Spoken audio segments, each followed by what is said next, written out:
Sir, ഇപ്പൊ GCയുടെ project ഇപ്പൊ എന്തൊക്കെയാണ് ഇപ്പൊ നിലവിൽ ഉള്ളത്? ഇപ്പൊ നമ്മുടെ GCയുടെ പ്രോജക്റ്റ് ഇപ്പൊ വന്നിരിക്കുന്നത് ഒന്ന് GCD മാർട്ട് ഓൺലൈനാണ്. അത് ഞാൻ നേരത്തെ സൂചിപ്പിച്ച പോലെ തന്നെ 100-125 കമ്പനികളുടെ പ്രൊഡക്റ്റ് ഇപ്പം ആയിക്കഴിഞ്ഞു. അപ്പൊ നമുക്കതിന് വാങ്ങിക്കുമ്പോൾ നമുക്ക് ഒത്തിരി ഡിസ്കൗണ്ട് ആക്കിയിട്ട് GCD മെമ്പേഴ്സിന് വാങ്ങിക്കാൻ പറ്റും. രണ്ടാമത്തത് നമ്മുടെ GCD ഡിസ്പ്ലേ സെന്റർ നമ്മൾ ചേർത്തല സ്റ്റാർട്ട് ചെയ്യും. പിന്നെ അതുകൂടാണ്ട് GCD ന്യൂസ് ചാനൽ. അത് നമ്മൾ അതായത് ആ GCD ന്യൂസ് ചാനൽ എന്ന് പറയുന്നത് അത്യാവശ്യം എന്റർടൈൻമെന്റും അതുപോലെ തന്നെ വാർത്തകളും അതേപോലെ തന്നെ നമ്മുടെ GCDയുടെ കൂടുതൽ പ്രൊജക്റ്റിനെ പറ്റി സംസാരിക്കാൻ കൂടി വേണ്ടിയിട്ടാണ്. കാരണം ക്രിപ്റ്റോ എന്ന് പറയുന്നത് ഇന്റർനാഷണൽ ബിസിനസ്സാണ്. അപ്പൊ ഇന്റർനാഷണൽ ബിസിനസ് ആയിട്ടുള്ള ക്രിപ്റ്റോയ്ക്ക് നമുക്ക് പല ആൾക്കാർക്ക് ഇതിനെക്കുറിച്ച് നല്ലൊരു അറിവ് കിട്ടണമെന്നുണ്ടെങ്കിൽ നമ്മുടെ ചാനൽ വേണം. അപ്പൊ അതുകൊണ്ടാണ് അങ്ങനെ ഒരു ചാനലിന്റെ ഒരു സംവിധാനം കൂടി ഒരുക്കിയിരിക്കുന്നത്. പിന്നെ നമുക്ക് വേണ്ടത് ഹൈപ്പർ മാർക്കറ്റാണ്. ഇപ്പൊ പത്തനംതിട്ട ജില്ലയിൽ വള്ളംകുളം എന്ന് പറഞ്ഞ സ്ഥലത്താണ് ഹൈപ്പർ മാർക്കറ്റ് വരുന്നത്. അപ്പൊ ഈ ഹൈപ്പർ മാർക്കറ്റ് വരുന്നതോടെ തന്നെ നല്ല നല്ല ഉൽപ്പന്നങ്ങൾ, മായം ചേർക്കാത്ത ഉൽപ്പന്നങ്ങൾ അവിടെ കിട്ടും. അത് GCD മെമ്പേഴ്സിനൊക്കെ വളരെ വില കുറച്ച് വാങ്ങിക്കാനും ആ പ്രദേശത്തുള്ള ആൾക്കാർക്ക് ഇതിന്റെ പ്രയോജനം ചേർത്തക്ക രീതിയിൽ നമ്മൾ തുടക്കത്തിലാണ്ട് ഒരു 1000 പേർക്ക് GCD മെമ്പർഷിപ്പ് കൊടുക്കാനുള്ള പ്ലാൻ. അതായത് 10,000 രൂപയുടെ സാധനം 2-3 മാസം കൊണ്ട് പർച്ചേസ് ചെയ്താൽ മതി. അവർക്കൊരു മെമ്പർഷിപ്പ് കൊടുക്കുകയും അതിനോടൊപ്പം തന്നെ 20 ടോക്കൺ കൊടുക്കുകയും ചെയ്യുമ്പോൾ നമ്മുടെ എല്ലാ പ്രൊജക്ടിന്റെയും ലാഭവിഹിതം കിട്ടുകയും അതിനോടൊപ്പം ഈ 10 വർഷം കഴിയുമ്പോൾ ഈ 20 ടോക്കൺ എന്ന് പറയുന്നത് വലിയൊരു ഹ്യൂജ് എമൗണ്ട് ആവും. തന്നെയുമല്ല നമ്മുടെ മറ്റു പ്രൊജക്ടിന്റെ ലാഭവിഹിതവും കൂടി കിട്ടും. അതും കൂടാതെ നമ്മൾ പരമാവധി വില കുറച്ചിട്ടായിരുന്നു അവിടെ സാധനം കിട്ടുന്നത്. കാരണം നമ്മുടെ ലാഭം എന്ന് പറയുന്നത് ഈ ഇതിനകത്ത് കാണുന്ന അല്ലെങ്കിൽ അമിതമായിട്ടുള്ള പൈസയോ അല്ലെങ്കിൽ മായം ചേർത്തുള്ള ഉൽപ്പന്നങ്ങൾ വിറ്റുള്ള പൈസ നമുക്ക് വേണ്ട. ഓരോ മെമ്പേഴ്സിന്റെയും കയ്യിലിരിക്കുന്ന GCD ടോക്കണിന്റെ മൂല്യം വർദ്ധിച്ചാൽ മാത്രം മതി. ഇന്ന് ഒരു ടോക്കൺ $1 വിലയുണ്ടെങ്കിൽ അത് നമ്മളൊരു 10 വർഷത്തിന് ശേഷം അത് ലക്ഷക്കണക്കിന് രൂപയുടെ ആസ്തിയിലേക്ക് മാറിക്കഴിഞ്ഞാൽ ലാഭം എത്രയായിരിക്കും? അതാണ് നമ്മുടെ ബെനിഫിറ്റ് എന്ന് പറയുന്നത്. ഇവിടെ നമുക്ക് വില കുറച്ച് സാധനം മേടിക്കാൻ പറ്റണം, നല്ല ഉൽപ്പന്നങ്ങൾ കിട്ടണം. ഇത് ഒരു ജനകീയ പ്രസ്ഥാനം ആയി മാറിക്കൊണ്ട് ജനങ്ങൾക്ക് വേണ്ടിയിട്ട് നിലകൊള്ളുന്ന പ്രസ്ഥാനമായിട്ട് മാറ്റുക എന്നതാണ്.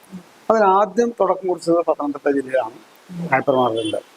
അത് നമ്മൾ ഓരോ ജില്ലകളിലേക്കും വ്യാപിപ്പിക്കുകയും മറ്റ് സംസ്ഥാനങ്ങളിലേക്കും നമുക്ക് നമ്മുടെ നാട്ടിലെ മെമ്പേഴ്സിന്റെ ഒക്കെ കടന്നു വരവോടി തന്നെ നമുക്ക് അങ്ങോട്ട് കൊണ്ടുവരാൻ പറ്റും.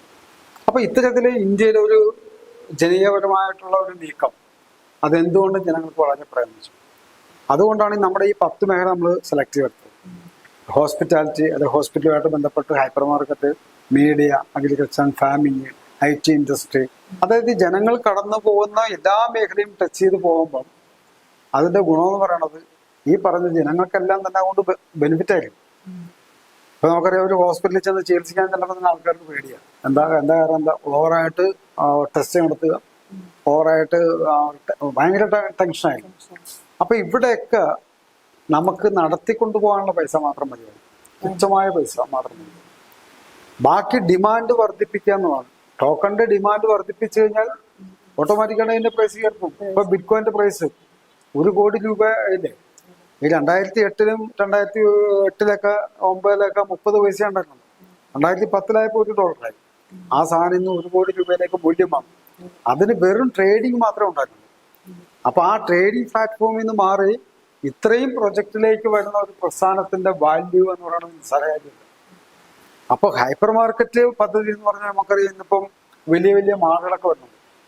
ആൾക്കാരുടെ ഒരു പർച്ചേസിങ് രീതി തന്നെ മാറിപ്പോയി. ഇപ്പം ട്രോളിയായിട്ട് ഇന്ന് വലിയ വലിയ മാളിൽ ചെന്ന് വില പോലും നോക്കാണ്ട് സാധനങ്ങളെല്ലാം വാരി പെറുക്കിയിടും. അവസാനം ടോട്ടൽ ബില്ലടിക്കുമ്പോൾ ബില്ലടിക്കണതിന് മുമ്പ് തന്നെ ഇവിടെ QR കോഡ് സെറ്റാക്കി വെച്ചിരിക്കുക. അത് കാണിക്കുക, പൈസ അടിച്ചുകൊണ്ട് പിന്നെ പൈസ അടക്കുക, പോവുക. എത്ര കൂട്ടം സാധനം കിട്ടി, എത്ര MRP ആയ, ഇതൊന്നും നോക്കാൻ നേരമില്ല. എന്നാൽ ഒരു 10-30 വർഷം മുന്നേ, ഒരു 30-35 വർഷം മുന്നേ എടുത്തു നോക്കിയാലേ 50 മില്ലി എണ്ണയും 50 മില്ലി എണ്ണയും അല്ലെ 100 ഗ്രാം പഞ്ചസാര, 50 പൈസയുടെ തേയില, ഇത് മേടിച്ചിരുന്ന കാലഘട്ടം ഉണ്ടല്ലോ. അന്ന് ആൾക്കാർ ഓരോ സാധനത്തിന്റെ വില നോക്കിയിട്ടാണ് മേടിച്ചിരുന്നത്. പക്ഷെ ഇന്നതല്ല. ഇന്ന് ആൾക്കാർക്ക് വില പോലും നോക്കാൻ സമയമില്ല. ഇപ്പൊ വില പറയണമെങ്കിൽ തന്നെ ഏതെങ്കിലും 1-2 കൂട്ടത്തിന് വില പറയും. ഇപ്പൊ വെളിച്ചെണ്ണയുടെ കാര്യം പറയും, മുളകിന്റെ കാര്യം പറയും, അല്ലെ സവോള.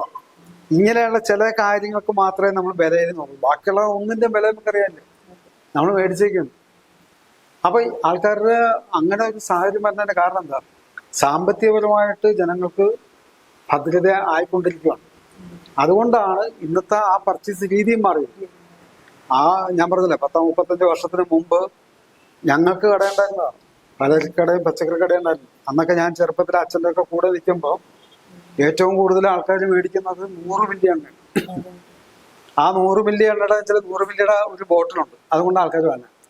അതിന്റെ ഈ കഴുത്തറ്റം വരെ വരുമ്പോഴാണ് 100 മില്ലി ആവുന്നത്. പക്ഷെ ആ കുപ്പിയിൽ ഞാൻ നിറച്ചു കൊടുക്കുമ്പോൾ ആൾക്കാർക്ക് എന്നോട് ഭയങ്കര ഇഷ്ടമാണ്. അന്ന് പ്രായം ചെന്ന ആൾക്കാരൊക്കെ കടയിൽ സാധനം മേടിക്കാൻ വരുമ്പോൾ എണ്ണയൊക്കെ മേടിക്കണമെങ്കിൽ ഇന്ത്യയിലേക്ക് കുപ്പി വരും. എന്താ കാരണം എന്നറിയാമോ? കുറച്ച് കൂടുതൽ കിട്ടും. അപ്പൊ ഞാൻ അങ്ങനെ എല്ലാം ചെയ്യും. അങ്ങനെ ചെയ്യണതിന്റെ ഭാഗമായിട്ട് എന്റെ അടിക്കുന്ന കൂടുതൽ സാധനം മേടിക്കുന്നു. അപ്പൊ അച്ഛൻ പറയും, നീ ഇങ്ങനെയൊക്കെ പൊടിച്ചു കൊടുത്താൽ എങ്ങനെ ശരിയാവുന്നൊക്കെ എനിക്ക് ചോദിക്കും. ഞാൻ നോക്കിയല്ല. അപ്പൊ എന്റെ ചെറുപ്പത്തിലെ എനിക്ക് അങ്ങനെ എൻ്റെ അച്ഛൻ ഒരു കച്ചവടക്കാരനായതുകൊണ്ട് കുറെ വർഷം ഉണ്ടായിരുന്നു. അപ്പൊ ആ